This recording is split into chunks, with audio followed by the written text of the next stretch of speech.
Hello friend, આજે છે રવિવાર, તો નાસ્તામાં ગાંઠિયા છે અને અમે બધા નાસ્તો કરવા બેસી ગયા છે. ધ્યેય મારી સામું જોવે છે કે મમ્મી શું છે, અને ધ્યેય પણ નાસ્તો કરવા આવી ગયો છે. નાસ્તામાં તેને ગાંઠિયા પસંદ નથી તો એ મોઢું બગાડે છે, પણ એને જલેબી પસંદ છે તો એને જલેબી લઈ લીધી છે અને જલેબી ખાવા માંડ્યો છે. તો અમે બધા જ આજે નાસ્તો કરી રહ્યા છે અને આજે રવિવાર છે એટલે નાસ્તામાં ગાંઠિયા અને જલેબી છે.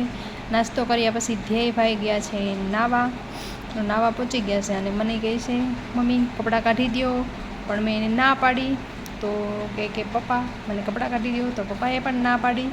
તો અમે બંને ના પાડી તો ધ્યેયભાઈ એ કપડાં કાઢ્યા વગર જ નાવા માંડ્યા.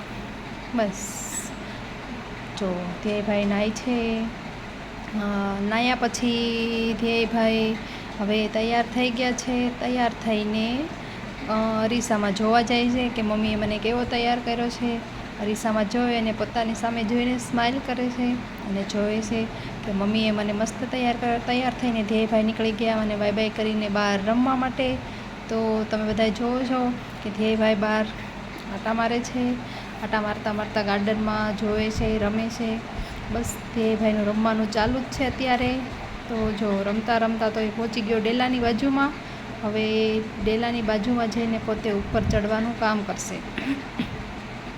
જો ધ્યેયભાઈ રમવા માંડ્યા છે, ગાર્ડનમાં રમે છે. રમતા રમતા દોડવાનું કામ પણ ચાલુ જ છે અને રમતા રમતા દોડતા દોડતા ઉપર ચડવાનું કામ પણ તેને ચાલુ કરી દીધું છે. જો તમે બધા જોઈ રહ્યા છો ને કે ઉપર ચડી ગયો છે.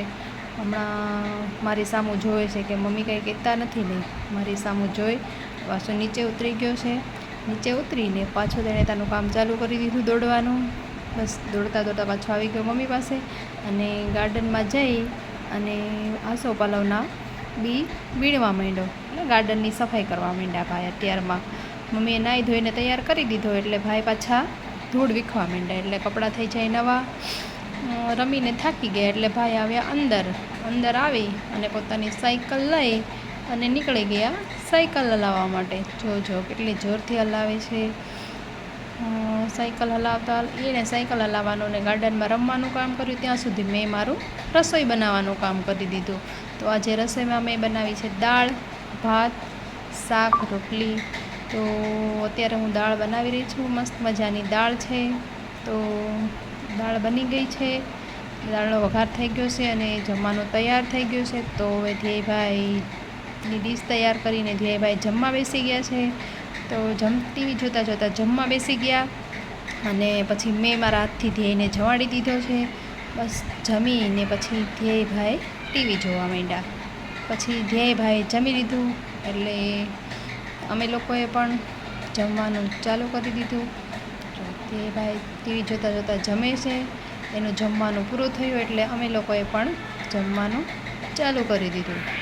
અમે લોકો જમતા હતા ત્યાં સુધીમાં ધ્યેયભાઈએ સૂતા ટીવી જોઈ અને મજા માણી લીધી. અમે જ્યાં સુધી જમ્યા ત્યાં સુધી ધ્યેયભાઈએ પોતાની ટીવી જોવાનું કામ ચાલુ રાખ્યું અને એ ટીવી જોવે છે.